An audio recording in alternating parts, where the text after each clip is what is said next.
Selama berminggu-minggu, dunia menatap satu titik yang sama, Selat Hormuz, jalur sempit yang menentukan stabilitas energi global. Ketika kapal tanker diserang, drone ditembak jatuh, dan ancaman militer saling dilontarkan, muncul harapan bahwa diplomasi bisa meredakan situasi. Namun hari ini, realitasnya justru berbeda. Di satu sisi, Amerika Serikat dan Iran mulai membahas proposal damai. Tapi di sisi lain, medan konflik justru melebar. Bukan cuma di laut, tapi hingga ke dasar samudra. Pertanyaannya bukan lagi sekedar apakah perang akan berhenti, tapi seberapa jauh dampaknya akan merambat ke dunia.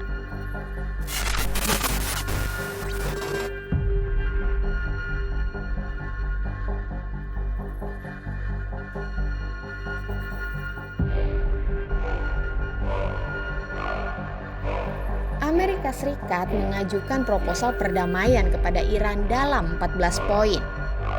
Intinya jelas, Iran diminta menghentikan pengayaan uranium selama minimal 12 tahun dan menyerahkan sekitar 440 kg uranium dengan tingkat kemurnian 60%. Sebagai imbalannya, Washington menawarkan pelonggaran sanksi ekonomi, pembukaan blokade pelabuhan, hingga pencairan aset Iran yang dibekukan. Kesepakatan itu juga mencangkup pembukaan kembali Selat Hormuz dalam 30 hari. Namun bagi Iran, proposal ini bukan kompromi, melainkan tekanan.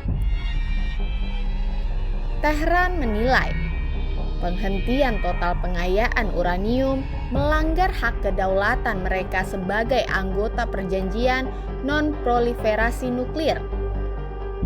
Pemerintah Iran bahkan menyebut tuntutan ini tidak realistis dan menegaskan fokus utama mereka saat ini adalah menghentikan perang, bukan merundingkan program nuklir.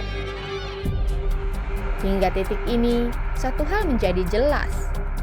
Kesenjangan posisi kedua negara masih sangatlah lebar.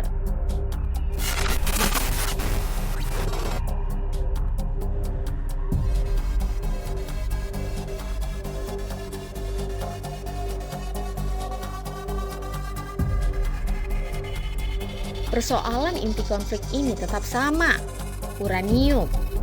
Saat ini, Iran diketahui memiliki lebih dari 400 kg uranium yang diperkaya hingga 60%. Secara teknis, angka ini belum mencapai level senjata nuklir yang berada di sekitar 90%. Tapi jaraknya sudah sangat dekat. Bagi Amerika Serikat dan sekutunya, ini adalah ancaman strategis. Tapi bagi Iran, ini adalah hak nasional. Ketegangan ini bukan hal baru. Ia berakar dari runtuhnya kesepakatan nuklir 2015 ketika Amerika Serikat keluar dari perjanjian dan kembali menjatuhkan sanksi berat terhadap Iran. Sejak saat itu, eskalasi berjalan bertahap dan kini mencapai di titik yang paling rapuh.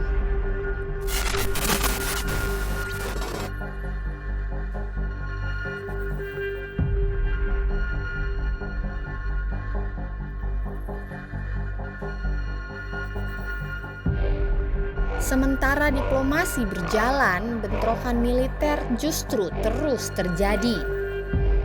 Iran menuduh pasukan Amerika menyerang kapal tanker dan wilayah sipil.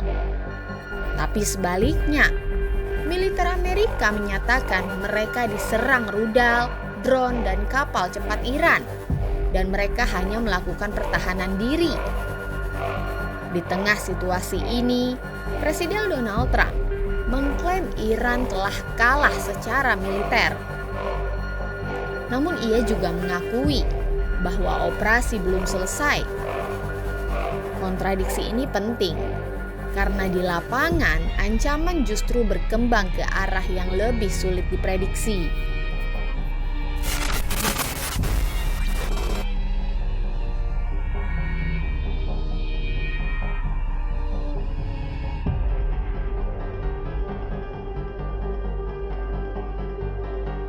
Ketika dunia fokus pada perang terbuka, ancaman baru muncul. Tanpa ledakan, tanpa peringatan. Kabel bawah laut. Prakas Nanda, seorang analis internasional sekaligus penulis di Eurasian Times, menyebutkan lebih dari 99% lalu lintas data global bergantung pada jaringan kabel serat optik di dasar laut. Transaksi keuangan, komunikasi militer, hingga sistem internet dunia, semua bergantung pada infrastruktur ini. Dan sebagian jalur penting itu melintasi Selat Hormuz dan Laut Merah.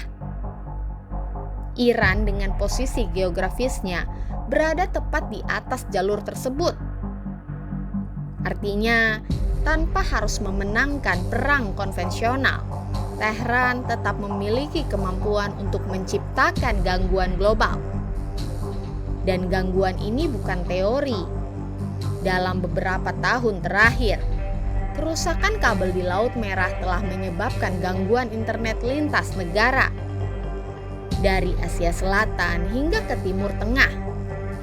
Jika skenario serupa terjadi dalam skala lebih besar, dampaknya mungkin bisa meluas.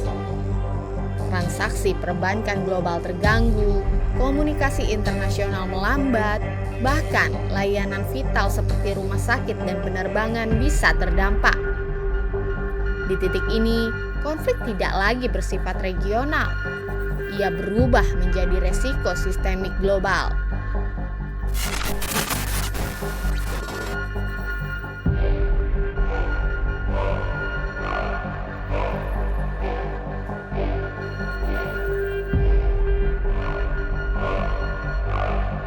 Penutupan Selat Hormuz rupanya juga mulai menekan negara-negara Teluk.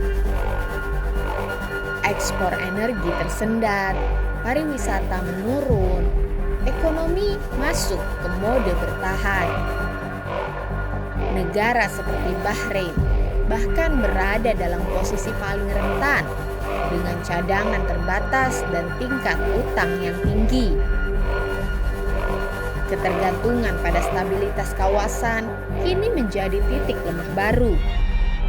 Ini menunjukkan bahwa konflik ini tidak hanya soal dua negara, tetapi tentang keseimbangan kawasan dan ketahanan ekonomi global.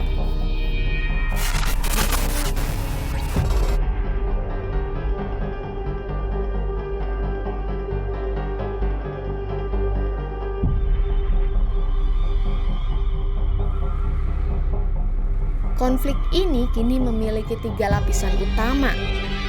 Militer, bentrokan langsung yang terus berlangsung. Diplomasi, negosiasi yang masih buntu, dan infrastruktur global, ancaman baru yang jauh lebih luas dampaknya. Dan justru di lapisan ketiga yang paling sulit dikendalikan.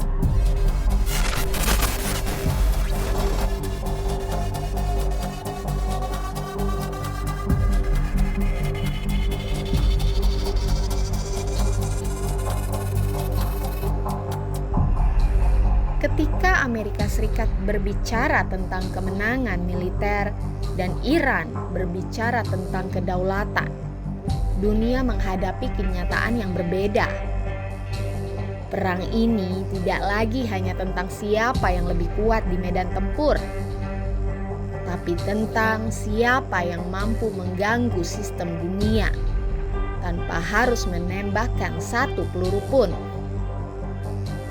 Dan selama titik temu belum ditemukan, Selat Hormuz bukan hanya akan menjadi jalur energi paling vital di dunia, tapi juga titik paling rentan bagi stabilitas global.